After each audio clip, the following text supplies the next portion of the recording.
Pravljični kotiček z Diano na Timi, kictave.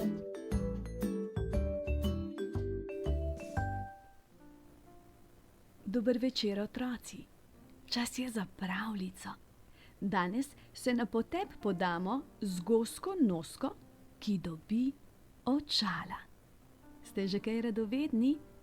Tudi jaz. Presneto je izkljunila Goska Noska, ko je že petič stopila v prazno. Le kako nastanejo vse te luknje pod mojimi nogami? Zadnje čase res ni varno biti v tvoji bližini, je pripomnil Polž. Kaj pa govoriš, je bila presenečena Goska Noska. Pravim, da me sploh ne vidiš, je rekel Polž. Seveda te vidim, je ugovarjala Goska Noska. Le nekam razpotegnil si se čez noč, pa te nisem takoj prepoznala. Prav takšen sem, kakor včeraj, je zagotovil Polž. Kakorkoli že, je rekla Goska Noska. Tale smešna srajca in uhan v ušesu ti zagotovo ne pristajata. Polž jo je debelo pogledal, a preden mu je uspelo odgovoriti, se je oglasil Petelin. Imaš kaj proti moji pojavi?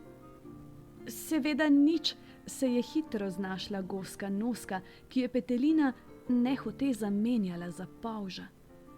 Petelin je ponosno odkorakal naprej, Polž pa se je zasmejal. Slepa si kot kura.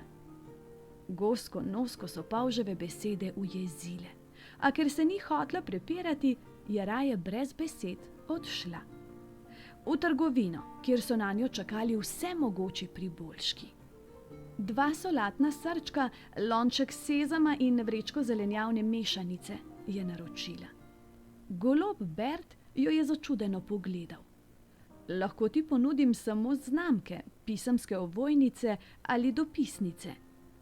Goski Noski je postalo strašansko nerodno, kajti namesto v trgovino je vstopila na pošto. Le kako se je lahko tako zmotila, kar odneslo jo je proti domu, kamor je znala priti tudi v miže. Očala potrebuješ, je skušala dopovedati mama Gos. Nočem očal, se je upirala Goska Noska. Z njimi bom videti kot ogromna sova.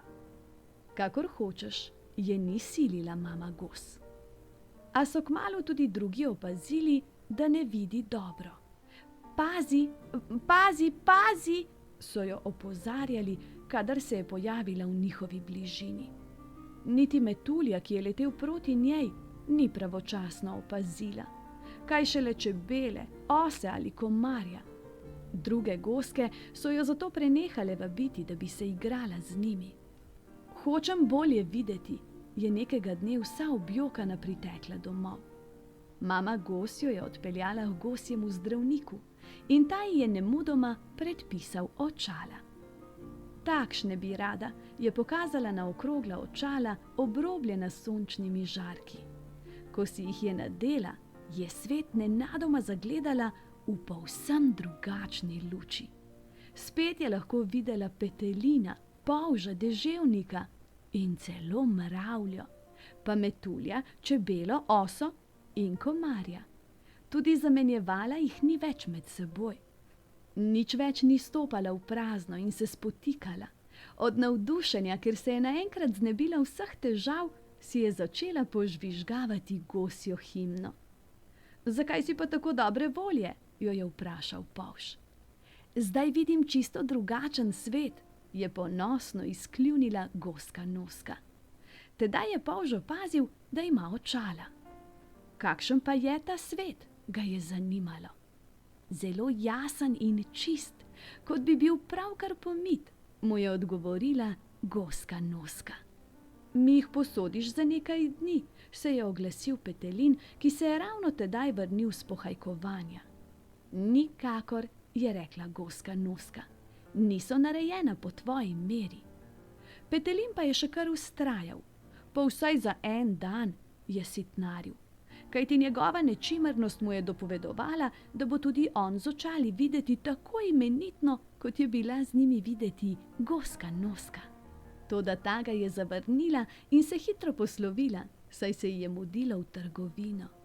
2 solatna srčka, lonček sezama in vrečko zelenjavne mešanice je naročila. In ko je naročeno dobila, je zavila še na pošto. Eno pisemsko ovojnico, prosim. Ko ji je golob Bert izročil, kar je želela, je pripomnil: naravnost čudovito si videti. Hvala, tudi ti. Tudi ti, se mu je zahvalila goska Noska, ki je morala priznati, da je golob Bert zaradi svoje ustrežljivosti in prijaznosti nekaj posebnega. In tako se je zgodilo. Goska Noska se je hitro privadila, da se njenih ušes držijo očala. Pravzaprav si je bila z njimi tako všeč, da jih sploh ni več odložila. No, le med spanjem jih je snela, da bi izjutraj spet nepoškodovana na nosu čepela. In tako, kot se je v sladek spanec zazibala goska Noska, je čas, da se vanj zazibate tudi vi. Hitro, hitro zaprite oči, z mehko dekico se pokrite, mene pa v svojem srčku skrite. Objem, poljubček in lahko noč.